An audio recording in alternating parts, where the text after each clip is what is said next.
So you've written these letters. Is the goal here to get an explanation, more information, or are you making the case here for more of an investigation, perhaps prosecution? I think it's more of an investigation and perhaps prosecution.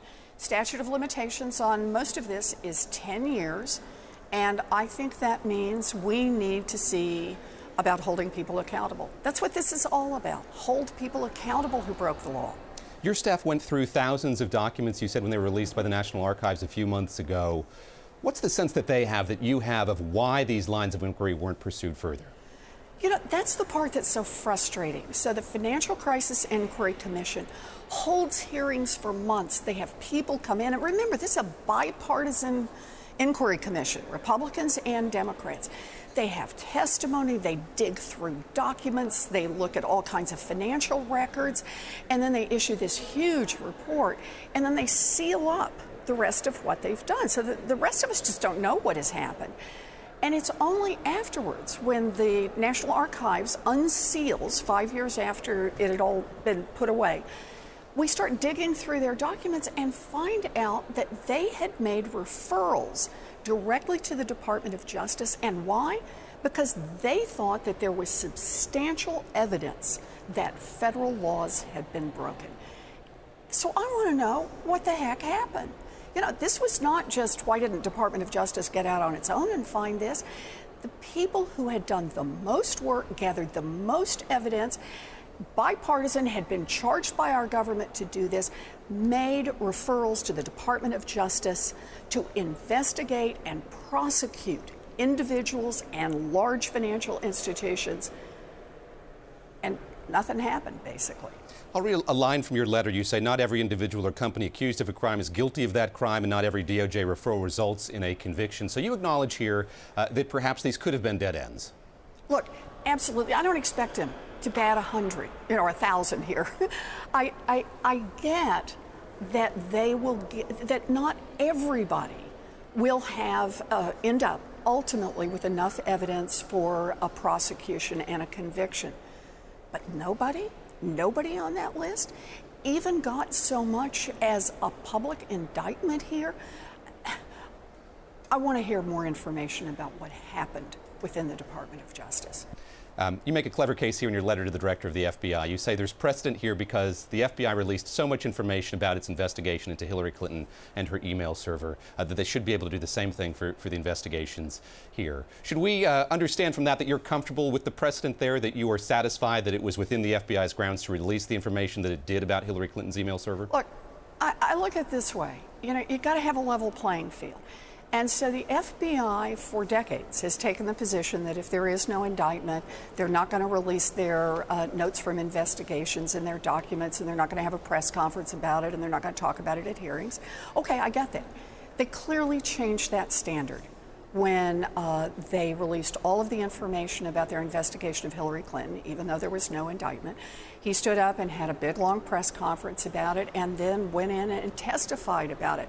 And his own standard was, he did that, he said, because there was intense public interest in that topic, and that is what had happened with Hillary Clinton's emails. Well, I got to tell you, I believe there is intense public interest in who caused the financial crisis of 2008 and why none of the large banks and none of their top executives were ever held accountable for it.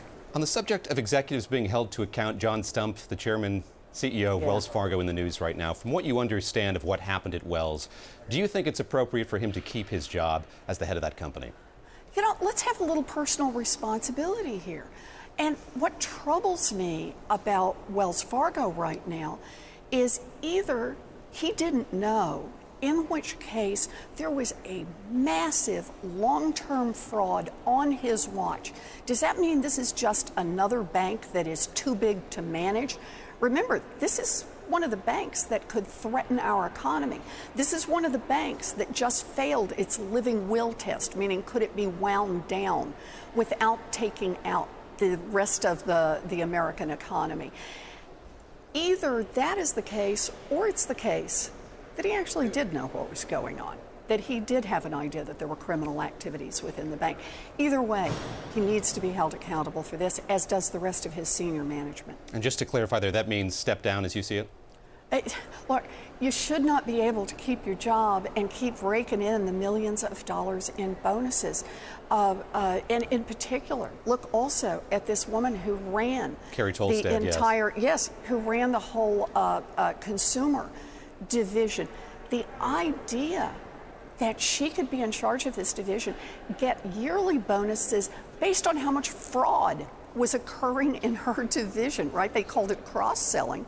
But in this case, we now know, fraudulently opening, 1.5 million checking accounts, more than 500,000 credit cards, that she was getting bonuses all along, and now she walks away with a $125 million bonus for having presided over a division that systematically broke the law and cheated customers.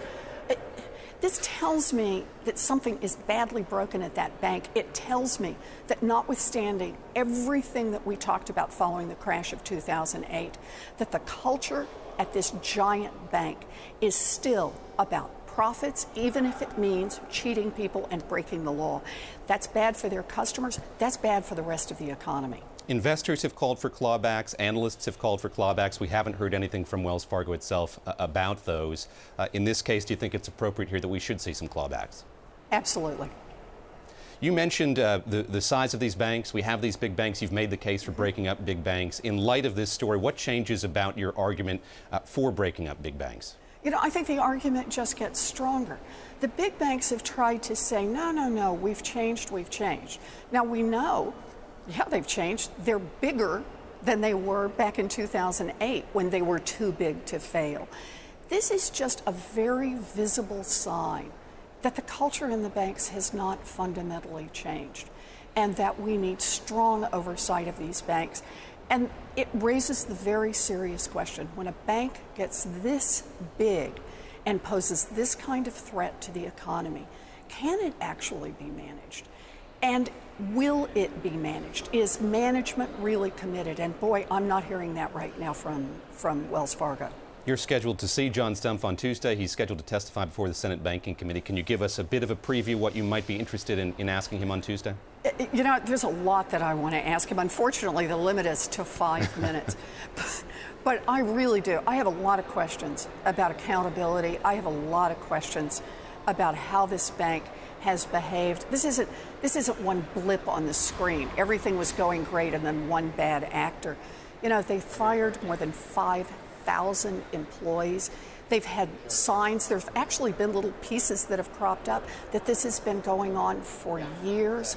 And yet he presided over this bank, giving bouquets of flowers to the division that was actually cheating Wells Fargo customers. I got a lot of questions for that man. Before then, this weekend, you're going to be in Ohio, you're going to be in Columbus, you're going to be in Cleveland campaigning for Secretary of State, former Secretary of State Hillary Clinton. I want to ask you about the latest Bloomberg Politics poll that showed that in Ohio, she's fallen behind Donald Trump when it comes to the issue of trade. Many people have voiced support for Trump versus Clinton. She's losing support from union members in particular. What's the case that you're going to make to voters in Ohio this weekend?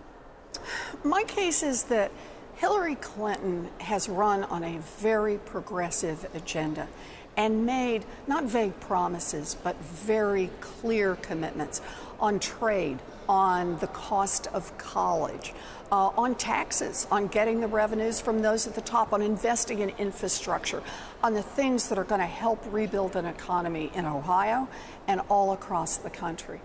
That Donald Trump, by comparison, hey, let's look at this particular thing, has said he wants to roll back the Dodd-Frank regulations. Hey, get rid of the Consumer Financial Protection Bureau. Just let those banks go cheat people. He's made vague promises about other things that he's going to do in the economy. His tax plan is let's cut taxes again for those at the top and leave most of the burden on middle-class America. Donald Trump taps in to a genuine anger in America, and I get that. People are right to be angry about what's happening in this country. We have we have built something terrific in this country, and yet now we have a Washington that works only for those at the top, for those who can hire armies of lobbyists and lawyers. But Donald Trump's view is just to make that problem worse. So I'm going to go out, I'm going to talk about how you build an economy going forward. I'm going to talk about how Hillary Clinton has the vision to be able to do that. She's got the right kind of, I think, the sober reflection that we need for a leader of America. Donald Trump is speaking today at the Economic Club of New York, and something he continues to hammer on is that if you elect Hillary Clinton to be president, it's going to be a continuation of Barack Obama's economic policies. When you talk to voters in Ohio, say, who are dissatisfied with their lot in life right now, can you make the case to them that a Hillary Clinton economy is going to be different than a Barack Obama economy? Is that even a case that you want to make? You bet it is. And actually, let me just start with this piece just because we're talking about it right now about the banks. I think that the banks have not been held accountable enough. Donald Trump's answer is let's hold them less accountable. Let's just turn them loose. Let them cheat anybody they want.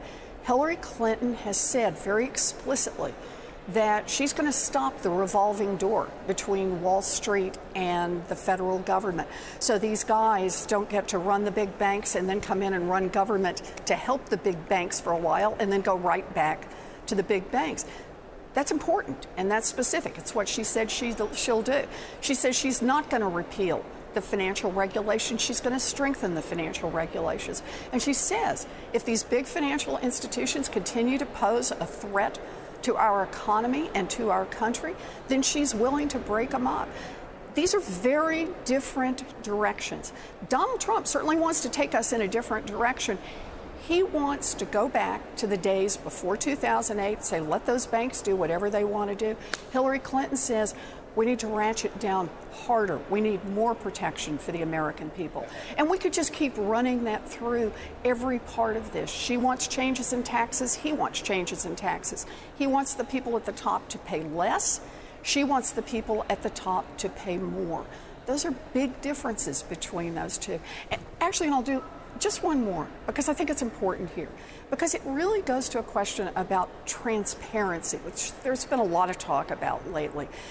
She has put all of her taxes out there for years for everyone to see. She's now put her medical records out there for people to see. Donald Trump won't release his taxes. And you keep wondering, because he's gotten so much pressure on this, what is he hiding? And now people are starting to discover he has ties with foreign governments, business ties, financial ties. He has had Russian oligarchs who have financed some of his business operations, and he wants to reveal none of that. This is a man who has put his own interests ahead of everyone pretty much his whole life. And now he doesn't even want to tell us where his business interests lie. I think the differences between Hillary Clinton and Donald Trump are extreme. And that's why I'm in this race all the way to try to help get Hillary Clinton elected.